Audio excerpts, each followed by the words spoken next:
அலைக்கும் வாழ்ந்த பர்காத்தகு.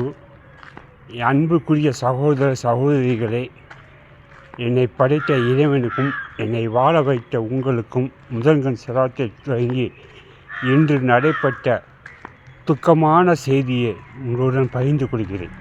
அதாவது, நேற்றும் இன்றும் ரம்லான் எங்கள் ஓனர் சொந்த செலவில் ரம்லான் டோக்கன் வழங்க இருக்கிறதுனால என்னை விட்டு போய் கொடுக்க சொன்னாங்க. நான் எவ்வளோ சொன்னேன், நான் போனால் சரியாக வராதுங்க, நல்லா கேட்டுக்கோங்க, நான் போனால் சரியாக வராதுங்க. ஏன்னாண்டாக்க ஏற்கனவே நான் அடிபட்டுட்டேன். பண்டாரவரில் போய் நான் சொந்த செலவில் செய்ய போய் ஒரு கடையில் 100 மில்லி மாட்டில் வேலை செஞ்சேன். அந்த காசை செய்ய போய் பல பிரச்சனை வந்துச்சு. அதனால் என்னை விட்டுருங்க, வேறு ஆளை ஏற்பாடு பண்ணுங்க.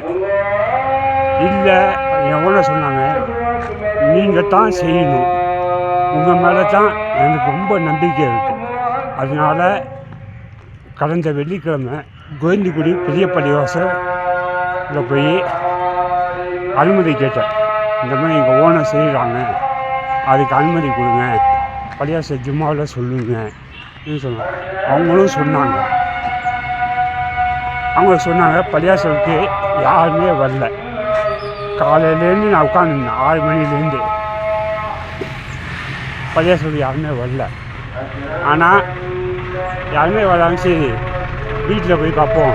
பெண்கள் எப்போவுமே பள்ளிவாசல் வர்றதுக்கு அச்சப்படுவாங்க. நோம்பு நாளில் மட்டும் தான் பள்ளிவாசல் வருவாங்க. அதனால் வீட்டில் போய் பார்ப்போம்னு சொல்லிட்டு ஜாயிர் தெரு 1, 2, 3 தெருவுக்கு போனேன்.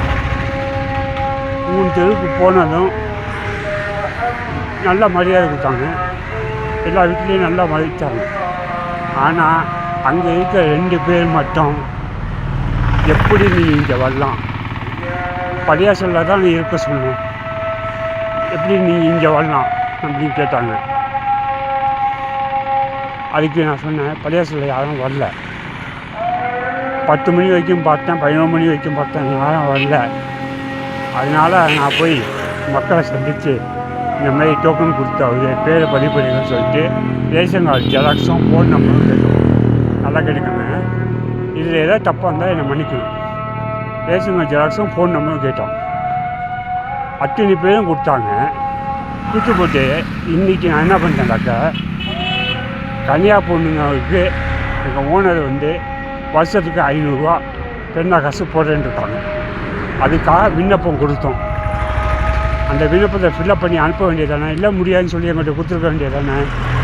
அதனால் அவங்க சொல்கிறாங்க, எப்படி நீ ஊரில் போய் எல்லா பொண்ணுங்கள்ட்டையும் ஃபார்மு கொடுத்து கையெழுத்து வாங்குவேன், ஃபோன் நம்பர் வாங்குவேன், நல்லா கேட்டுக்குங்க, ஃபோன் நம்பர் வாங்குவேன். இதுக்கு தான் மக்கள் சரியான இப்போ சொல்லி, இது கோவிந்தகுடி பெரிய பள்ளிவாசலில் இன்று சரியாக 1 மணிக்கு நடந்த விஷயம். அதனால் எல்லாம் மனசில் வச்சுக்கோங்க.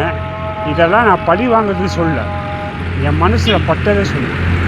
நான் எவ்வளோ பெரிய கோடீஸ்வரர் தெரியுமா, நான் ஹாஜி ஜெய முகமது தாஜிரி பண்டாரவரை, அவர் ஏற்பட்ட சொத்து இருக்குது, அவனோட மகன், 2வது மகன். நான் ஏழைங்களுக்காக நல்லது செய்யணும்னு ஆசைப்பட்றேன். அதை ஏன் அவங்க புரிஞ்சுக்க மாட்டேங்கிறாங்க? எதனால என் பேரை சொல்லலண்டாக்கா, இதில் என்னை கொண்டு ஏதோ பிரச்சனை வந்துருக்க போன வருஷம் நான் பார்த்துட்டேன். அதனால் எங்கள் ஓனர் செய்கிறான்னு தான் நான் சொல்கிறேன். அதனால் இதை நீங்கள் மனசை கழுவி கொண்டு இதுக்கு சரியான தீர்ப்பு சொல்லுங்க என்று நாங்கள் நம்புகிறோம். கோவிந்தகுடி பள்ளிவாசல் ஜமாத் எங்கள்கிட்ட மன்னிப்பு கேட்கணும் மீடியாட்ட. அஸ்ஸலாமு அலைக்கும். மீன வார்த்தை செய்தி சந்திப்போம்.